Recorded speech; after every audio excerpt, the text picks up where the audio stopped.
रामगढ़ की बहू बनी रानी अवंतीबाई के पति राजा विक्रमादित्य की मौत होने के बाद सारी जिम्मेदारी उनके कंधों पर आ गई और उनके सामने मुश्किलें पैदा करने के लिए खड़े रहे अंग्रेज। लॉर्ड डलहौजी नाम का भारत में एक ब्रिटिश गवर्नर था। उसने विक्रमादित्य के मरने के बाद रामगढ़ को अपना निशाना बनाया। राज्य हड़प लेना, उस पर राज करना, ये उसका मकसद था। और ये बात रानी अवंतीबाई राज रुकी थी, पर वो उन अंग्रेजों के सामने हार मानने वालों में से नहीं थी। पर रामगढ़ का राज परिवार आखिरकार अंग्रेज सरकार के पेंशन के ऊपर ही जीता रहा और यह अपमान अवंतीबाई ने किसी तरह बर्दाश्त करने की कोशिश भी की। पर बचपन से अन्याय को मुंह तोड़ जवाब देने वाली ये रानी इसका बदला लेना चाहती है और इसलिए उसने ब्रिटिश सरकार के खिलाफ आवाज उठाई।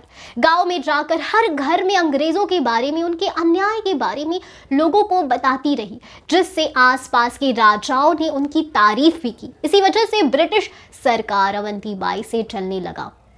लॉर्ड डलहौजी की राजे रजवाड़ों को हड़पने की नीति, जिसे डलहौजी की हड़प नीति कहा गया, जिसके कारण सतारा, जैतपुर, संभलपुर, बघाट, उदयपुर, नागपुर, झांसी के साथ कई देशी रियासतों को अंग्रेजी साम्राज्य में जोड़ा गया और बाकी रियासतों को हड़पने का अंग्रेजी षड्यंत्र जोर शोर से चल रहा था। अंग्रेजों के इस षड्यंत्र का राजे रजवाड़ों ने विरोध किया और रानी अवंतीबाई ने भी विरोध किया। फिर पुरवा में आसपास के राजाओं और जमींदारों की बड़ी सभा बुलाई गई, जिसकी अध्यक्षता 70 साल के गौंड राजा शंकर शाह ने की। राजा शंकर शाह को मध्य भारत में क्रांति का नेता चुना गया था। इस सभा में प्रचार प्रसार का काम रानी अवंतीबाई को सौंपा गया। प्रचार के लिए एक खत और 2 काली चूड़ियों को प्रसाद के रूप में बांटा गया। उस खत में लिखा गया था कि अंग्रेजों से लड़ने के लिए तैयार रहो, वरना ये दी हुई चूड़ियां पहनकर घर में बैठो। तुम्हें धर्म ईमान की सौगंध है, जाग जाओ। वो खत बांटते वक्त अवंतीबाई के अंदर का गुस्सा भर भर के बाहर निकल रहा था और अफसोस की कुछ वक्त के बाद गौंड राजा शंकर और उनके बेटों को अंग्रेजों ने तोपों से बांधकर उड़ा दिया। पर इसके बाद भी अवंतीबाई रुकी नहीं। उन्हें रामगढ़ को अंग्रेजों से छुड़ाना था, इसलिए उनके और अंग्रेजों के बीच घमासान युद्ध हुआ। मध्य प्रदेश के मंडला जिले का अंग्रेज डिप्टी कमिश्नर वार्डिंगटन की भारी सेना होने के बावजूद भी अवंतीबाई और उनकी सेना उन पर भारी पड़ी और हाथ में तलवार लेकर घोड़े पर सवार होकर आंखों में गुस्सा लेकर लड़ने वाली अवंतीबाई ने अंग्रेजों को रामगढ़ से हटा दिया।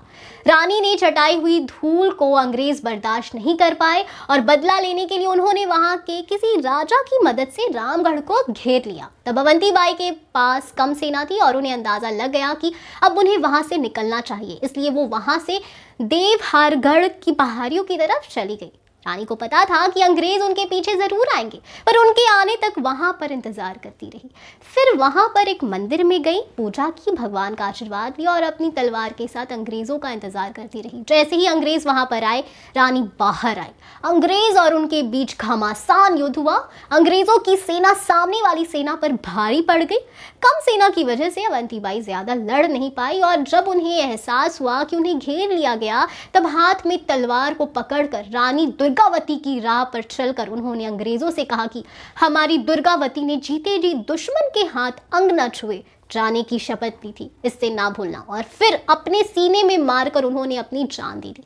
पर जब वो जमीन पर गिरी, तब उन्होंने अंग्रेजों से कहा कि गांव के लोगों को मैंने ही भड़काया और उकसाया, उनका इसमें कोई दोष नहीं है। और इतना कहकर उन्होंने गांव वालों की जान बचा ली। उन्होंने तो बस होने वाले अन्याय के बारे में गांव वालों को याद दिलाया था, पर सबकी जान बचाने के लिए उन्होंने ये सब कुछ कह दिया।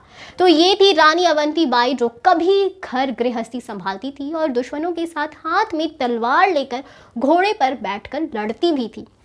बाहुबली में भी हमने देवसेना और अवंतिका को इसी तरह लड़ते देखा है। जो हिम्मत वाली है, माहिष्मती पर आई, मुश्किल पर पलटवार करने वालों में से है, तो उनका यही अवतार हमें बाहुबली 3 में भी देखने को मिलने वाला है। तो आप कितने एक्साइटेड है बाहुबली 3 के लिए, बताएं हमें कमेंट सेक्शन में। हम फिर मिलेंगे एक नई वीडियो के साथ।